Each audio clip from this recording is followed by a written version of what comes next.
তাহলে এখন আমরা কি দেখবো যে হচ্ছে দ্বিপদ নামকরণের পদ্ধতি কয়েকটা আছে, সেই পদ্ধতিগুলা ভালো মনে রাখতে হবে। পরীক্ষায় আসতে পারে যে দ্বিপদ এই নামকরণের যে পদ্ধতি আছে পদ্ধতিগুলা লিখো, তাহলে এখানে তোমার সব কয়টা পদ্ধতি কিন্তু ভালো মতো মুখস্থ করে লিখতে হবে।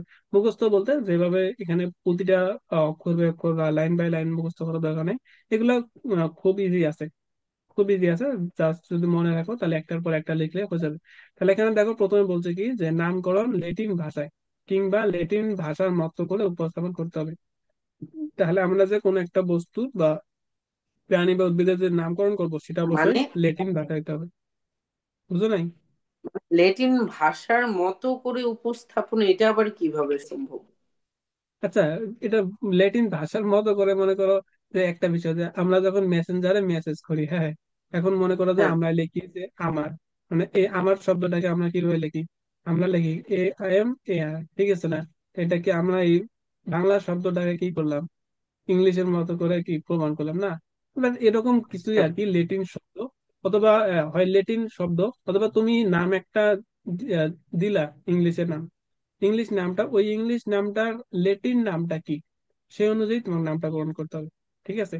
হয় ও, যে হ্যাঁ। যে লেটিন শব্দটা সেটাই নিতে হবে, আর না হয় তুমি ইংরেজিতে একটা নামকরণ করলা, ওই নামটা লেটিন শব্দের যে কোনটার প্রতি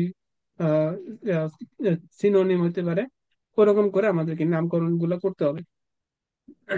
বা ওই রকম যে ল্যাটিন লেখার যে রুলসটা, ওই রুলসটা অবশ্যই মানতে হবে। তার মানে এতটুকু মনে রাখো যে হয় ল্যাটিন ভাষায় লিখতে হবে, আর না হলে ল্যাটিন ভাষার মতো করে লিখতে হবে। তারপর দেখো এখানে কি যে তরুণ প্রাণী বিজ্ঞানী সাজিদ আলী হাওলাদার সম্প্রতি নতুন প্রজাতির এক ব্যাঙ আবিষ্কার করেছেন, যা কেবল ঢাকায় পাওয়া যায়। ব্যাঙটির নামকরণ করেছেন হলো আহ জাকেরা, জাকেরানা ঢাকা। তাহলে উনি একজন কি করছে, আমাদের একটা ব্যাঙ পাইছে যেটা শুধুমাত্র ঢাকায় বাস করে, এটার জন্য নাম দিচ্ছে কি এখানে, যে জাকির রানা ঢাকা। তো ঢাকা বিশ্ববিদ্যালয়ের প্রাণীবিদ্যা বিভাগের প্রতিষ্ঠাতা কাজী জাকের হোসেনের প্রতি সম্মান দেখিয়ে এই গণের নাম জাকির রানা রাখা হয়। অর্থাৎ এখানে একজন আমাদের যে ঢাকা বিশ্ববিদ্যালয়ের প্রাণীবিদ্যা বিভাগ যে আছে, তার প্রতিষ্ঠাতা হলো কাজী জাকির হোসেন। তো তার নাম অনুসারে আর কি প্রথম রূপ দিয়েছে যে জাকির রানা। মানে এটা হচ্ছে আমাদের কি, জাকির রানা হচ্ছে আমাদের গণের নাম, আর এটা একটা ঢাকা, এটা হচ্ছে আমাদের প্রজাতির নাম। ঠিক আছে? তাহলে এটা হলো 1 নম্বর রুলস, যে 1 নম্বর রুলস, তাহলে এই যে 1 নম্বর রুলস এর মধ্যে এই নিচের যে উদাহরণটা, এটা কিন্তু লিখতে হবে না, শুধু এতটুকু লিখতে হবে যে নামকরণ লেটিন ভাষা কিংবা লেটিন ভাষার মতো করে উপস্থাপন করতে হবে। তাহলে এটা 1 নম্বরে লিখলাম। তারপর আছে 2 নম্বরে। এখানে বলছে কি যে বৈজ্ঞানিক নামের দুটি অংশ থাকবে। প্রথম অংশটি নাম হচ্ছে গণ, আর দ্বিতীয় অংশটি হচ্ছে প্রজাতি। অর্থাৎ লেটিন নামে দুটো অংশ থাকবে, একটা হচ্ছে প্রথম যে অংশটা থাকবে সেটা হবে গণের নাম, আর দ্বিতীয় অংশটা হবে হচ্ছে প্রজাতির নাম। তার যেমন আছে এখানে কি লেবীয় রহিতা, তাহলে এই যে লেবীয় যেটা আছে এটা কি নাম, এটা হচ্ছে গণ নাম, আর যেটা রহিতা সেটা হচ্ছে আমাদের প্রজাতির নাম। লেবীয় রহিতা হচ্ছে কিসের নাম? রুই মাছের বৈজ্ঞানিক নাম। তো তোমার MCQ তে আসতে পারে যে রুই মাছের বৈজ্ঞানিক নাম কি, তাহলে আমাদের কি লিখতে হবে, লেবীয় রহিতা। ঠিক আছে? তাহলে এই যে লেবি হচ্ছে আমাদের গণ এবং রোহিত হচ্ছে প্রজাতি পদ। তো জীবজগতের প্রতিটি বৈজ্ঞানিক নামকে অনন্য বা ইউনিক হতে হবে। অর্থাৎ একই নাম দুটি পৃথক জীবের জন্য ব্যবহার অনুমতি নেই। অর্থাৎ মনে করো যে দুইটা প্রজাতির যদি একই নাম হয় তাহলে কিন্তু আমরা আসলে ভালো মতো বুঝতে পারবো না যে কোনটার কি নাম।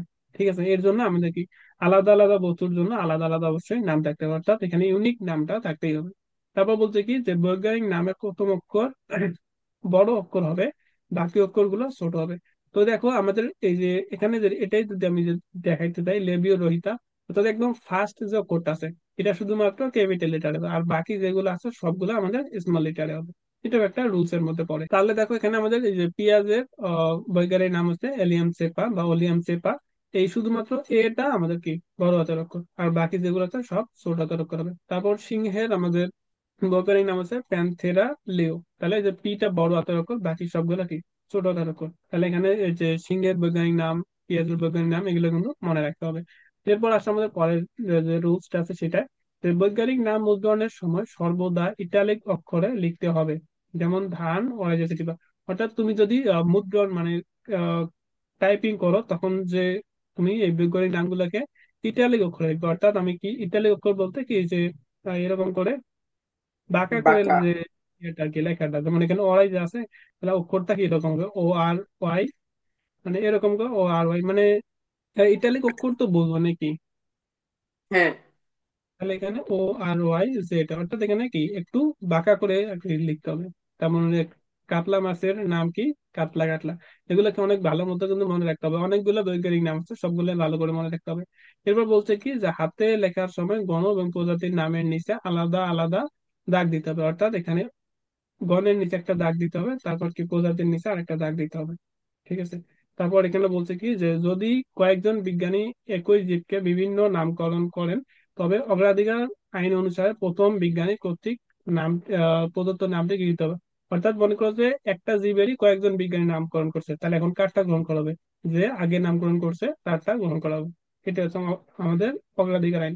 তো এরপর লাস্ট বলছে কি যে যিনি প্রথম কোন জীবের বিজ্ঞানসম্মত নাম দিবেন, তার নাম প্রকাশের সাল সহ উক্ত জীবের বৈজ্ঞানিক নামের শেষে সংক্ষেপে সংযোজন করতে হবে। যেমন এখানে হোমো সাপিয়েন্স এল দিছে, তারপর 1758 দিছে কেন? কারণ এই যে হোমো সাপিয়েন্স নামটা দিছে হলো ক্যারোলাস লিনিয়াস, এর জন্য লিনিয়াসের প্রথম অক্ষরটা এল দিছে, আর এত সাল আবিষ্কার করছে এর জন্য সালটা দিছে। এরপর অরাই যে সেটি পাই, এটাও কি লিনিয়াস আবিষ্কার করছে, আর যেখানে সালটা দেওয়া আছে। ঠিক আছে। তাহলে এরকম করে আমাদের কি লেখা হয়। এরপর আমাদের কিছু বৈজ্ঞানিক নাম এখানে দেওয়া আছে, তো এই বৈজ্ঞানিক নামগুলা এখন, এই বৈজ্ঞানিক নামগুলো তোমাকে তো আর বুঝাই দেওয়ার আমার কোনো ওয়ে নেই, এগুলা সরাসরি তোমাকে একদম মুখস্থ রাখতে হবে আর কি। তাহলে এই নামগুলো মুখস্থ করিও, তাহলে অধ্যায় আমাদের শেষ। ঠিক আছে। তাহলে আজকে যতটুকু পড়াইলাম সেগুলো পড়িও।